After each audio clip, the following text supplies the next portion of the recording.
ఇచ్చేటటువంటిది.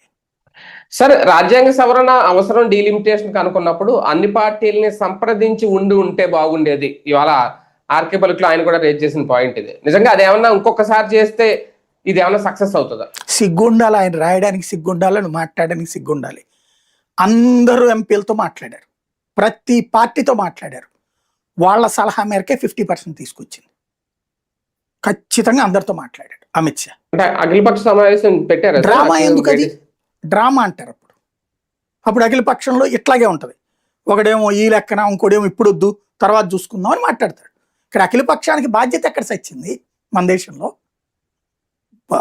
సంప్రదింపుల పర్వం కరెక్ట్గా జరిగింది. ప్రతి ఒక్క ఎంపీలకి పిలిచి, ఇదిగో అయ్యా 2011 జనాభా లెక్కల ప్రకారం అయితే మీకు ఎట్లా వస్తాయి సీట్లు, 2026 జనాభా లెక్కల ప్రకారం అయితే మీకు ఇన్ని సీట్లు వస్తాయి, జనాభా ప్రాతిపదికన అయితే ఇన్ని సీట్లు వస్తాయి, ఇంక్లూడింగ్ నార్త్ ఇండియన్ పార్టీలతో సహా అందరిని పిలిచారు. అందరితో మాట్లాడారు. మాట్లాడాకనే తీసుకొచ్చి పెట్టారు. వీళ్ళు అప్పుడు కరెక్ట్ అన్నారు ఆ పద్ధతిని. తర్వాత అంతే కదా. ఇప్పుడు నేను చెప్పాను కదా, 3 పార్టీల ఎంపీలతో మాట్లాడాను నేను. వాళ్ళందరితో కూడా మాట్లాడారు క్లియర్గా.